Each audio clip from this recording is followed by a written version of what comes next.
आपके अनुसार direct selling में कौन कौन से स्किल्स की आवश्यकता है एक व्यक्ति को बड़ा काम करने के लिए?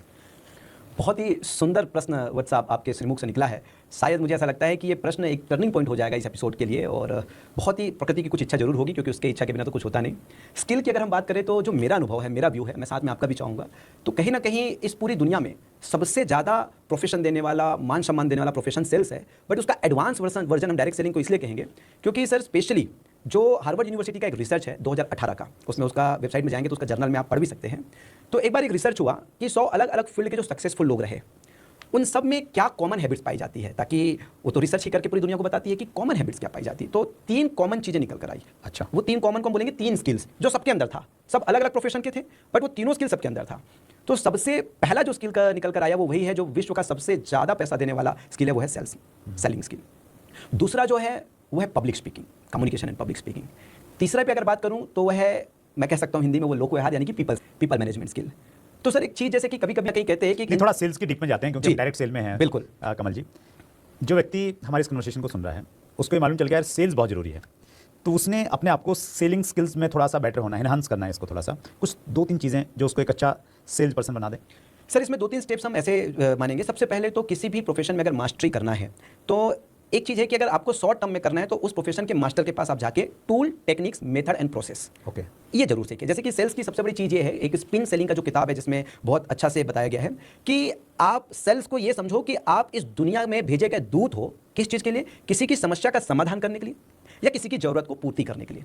जब आपका ऑब्जर्वेशन लेवल आपके प्रोडक्ट और सर्विस को किसी की नीड या प्रॉब्लम का सॉल्यूशन का स्पेस ढूंढने में तैयार हो जाए, आपके ऑब्जर्वेशन लेवल उस लेवल में बढ़ जाए कि आप आपकी जो भी प्रोडक्ट हो या जो भी सर्विस हो, उसको किसी भी व्यक्ति को जब आप अप्रोच करें तो जो आपके अप्रोच का जो तरीका है कि उसकी प्रॉब्लम आइडेंटिफाई करके या उसकी डिजायर नीड को आइडेंटिफाई करके। तो मुझे ऐसा लगता है सर कि आपसे बड़ा दूत उसके पूरे जीवन में कोई दूसरा हो ही नहीं सकता सेल्स के लिए। तो लेकिन इसकी जो और कई प्रकार होता है ना, 1-to-1 सेलिंग या जो डोर टू डोर मार्केटिंग, थोड़ा सा लोगों के प्रति हमारे देश में सेल्स को लेके लोगों की धारणा कहेंगे हम इसको, ये इसलिए गलत है कि ये तो भाई बचो इससे, क्योंकि तरीका ही गलत उपयोग करते हैं कभी कभी, और कभी कभी कंपनियां या और कुछ सेल्स बढ़ाने के चक्कर में जो जबरदस्ती का फॉलोअप हो जाता है वो गलत हो जाता है। सो जब एक बंदा अगर प्रैक्टिस करे किसी भी चीज को प्रॉपर मेंटोर के साथ कोचिंग लेके कि कैसे हम किसी की प्रॉब्लम को आइडेंटिफाई करें और उसकी नीड में, डिजायर नीड में हम कैसे उन चीजों को आइडेंटिफाई करके उसमें कॉन्ट्रीब्यूशन करें, तो ये बहुत ईजी हो जाता है। और ये किताबों से मैंने भी सीखा है सर। That's great, wonderful. आपने सोर्स बता दिया है, बुक से हम सीख सकते हैं, कोच से सीख सकते हैं। स्किल्स की बात करते हैं, कम्युनिकेशन स्किल की बात अगर करेंगे सर पब्लिक स्पीकिंग की, तो इसके भी बड़े tool, techniques, method and process हैं। कहा जाता है कि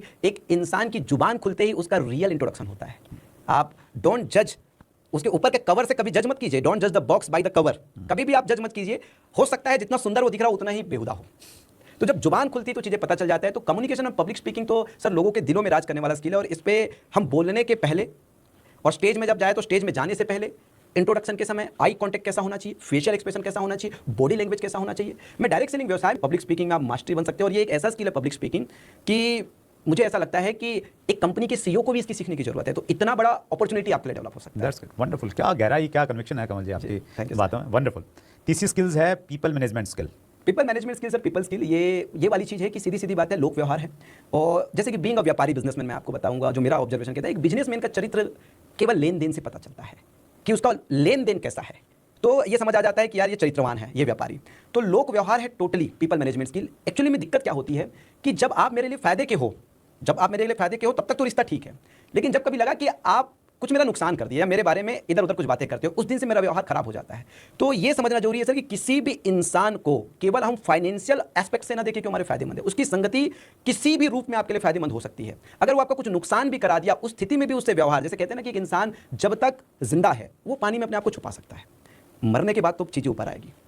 तो जब तक मेरे रिश्ते आपसे बहुत अच्छे हैं, जब तक अच्छे हैं तब तक तो मान के चलो मेरी बहुत सारी रहस्य छुपी रह सकती है, लेकिन हो सकता है कल रिश्ता खराब हो जाए तो फिर वो रहस्य बाजार में आ जाएगी। तो पीपल मैनेजमेंट स्किल ऐसी है कि कोई इंसान आपका नुकसान भी कर दे, लेकिन उस स्थिति में भी आप उनको ठेस पहुंचाए बिना उसके साथ जब संगति में आप रहते हो, एक दिन वो आपके चरणों में आके नतमस्तक हो जाता है। उनको स्वयं महसूस हो जाता है कि मैंने गलती की है। और ये शुरुआत होती है आपके ऑफिस के प्यून से, क्योंकि कभी भी ऑफिस के प्यून भी जब तभी काम कर सकता है जब उस कंपनी का सीईओ, उसका जनरल मैनेजर बिहेव करे एक ऐसा व्यवहार के साथ, तो वो ऑफिस का प्यून भी कंपनी का मालिक जैसा काम करेगा। जॉब मेंटालिटी से काम नहीं, बिल्कुल बॉस मेंटालिटी से काम करेगा। तो इतना बड़ा रोल है सर पीपल मैनेजमेंट स्किल।